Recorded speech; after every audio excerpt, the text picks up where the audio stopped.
क्या आप इन्हें हल करते हुए प्लस और माइनस के चिन्ह में कंफ्यूज हो जाते हैं? नमस्ते, बीजीय व्यंजक का गुणा पार्ट सेकंड में आपका स्वागत है। आज हम चर अचर का गुणा के बेहद कंफ्यूज करने वाले प्रश्नों को आसानी से हल करना सीखेंगे। आपको याद क्या रखना है, ये गुणा जो होता है वो जोड़ घटाव का एकदम उल्टा होता है, विपरीत होता है। आइए उदाहरण से देखें। जैसे देखिए हमें इस बीजीय व्यंजक का गुणा इस बीजीय व्यंजक से करना है। इसमें भी दो पद हैं, इसमें भी दो पद हैं, यानी द्विपद का गुणा द्विपद से करना है। आपको करना क्या है कि जब इस तरीके से कोष्टक में लिखे हों तो पहले कोष्टक का पहला वाला पद लिख करके दूसरा कोष्टक आपको उतार लेना है, ज्यों का त्यों।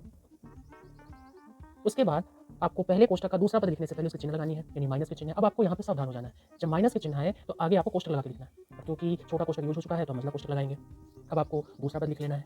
उसके बाद आपको दूसरा पूरा बीजीय व्यंजक उतार लेना है कोष्टक के साथ, इस तरह से। अब सबसे पहले हम यहाँ से दशमलव हटा लेते हैं। तो अब हमें करना क्या है कि इसका गुणा हमें कोष्टक के साथ करना है, यानी हम डायरेक्ट करेंगे, यानी इसका गुणा हम कोष्टक में पहले पद से इस तरीके से।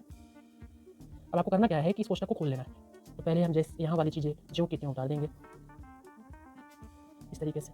अब जैसे ही आप कोष्टक खोलेंगे ये माइनस का चिन्ह अंदर जाके सारे चिन्ह बदल देगी। जो प्लस में होगा वो माइनस में हो जाएगा, जो माइनस में प्लस में हो जाएगा। अब देखिए यहाँ पे ये पूरा चीज़ प्लस में है और यहाँ पर वही चीज़ माइनस में, तो घट जाएगा। तो आप घटा दीजिए या तो आप सीधा काट दीजिए।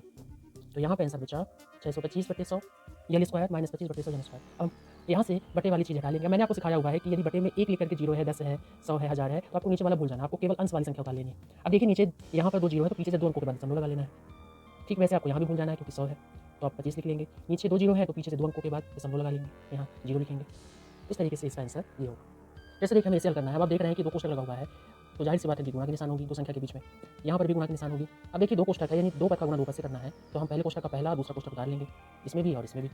इस तरह से यानी पहले कोष्टक का पहला पद, फिर दूसरा कोष्टक हमें ज्यों का त्यों उतारना है, फिर दूसरा पद लिखने से पहले चिन्ह, दूसरा पद उतारा, दूसरा कोष्टक फिर से उतारा। इसमें आपको ध्यान रखना है कि जब आप माइनस का चिन्ह लगाएंगे तो उसके तुरंत बाद आपको कोष्टक लगाना है, क्योंकि छोटा कोष्टक यूज हो चुका था तो हमने मंझला कोष्टक लगाया। अब देखिए यहाँ पे क्या करना है कि 2 का हमें गुणा करना है इससे कोष्टक से, यानी 2 का गुणा हम AC से करेंगे, 2AC प्लस ये वाली प्लस के चिन्ह लगाएंगे। अब इसी 2 का गुणा हम इस BD से करेंगे तो 2BD हो जाएगा। चलिए इसे हम जल्दी जल्दी गुणा करते हैं। तो A का गुणा C से करेंगे तो AC, इसी A का गुणा हम B से करेंगे तो पहले चिन्ह लगाएंगे AB प्लस इस B का गुणा C से करेंगे BC, इस B का गुणा हम D से BD। उसी तरीके से हम बाकी गुणा कर लेंगे।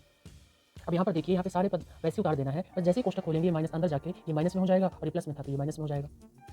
इस तरह से यदि आप कोष्टक न लगाए होते तो ये आपका प्लस में ये माइनस में रहता और ये प्लस में हो जाता रहता, तो इससे आपका आंसर गलत हो जाता। इसीलिए माइनस जैसे आया आपको तुरंत कोष्टक लगाना है। अब आपको हल करना है। अब यहाँ देखिए कि आपको जोड़ घटाव करना है। अब आपको पता है कि एक जैसे वाले पद जोड़ दिया करते हैं। अब आप आगे देखिए माइनस का 2BD है, ये प्लस का 2BD है, ये भी कट जाएगा, या फिर आप 0 भी लिख सकते हैं, या माइनस और प्लस में है तो 0 ही आंसर आएगा, आप काट सकते हैं। अब 2AC प्लस का 2AC प्लस का तो प्लस का 4AC, ये इसका आंसर होगा।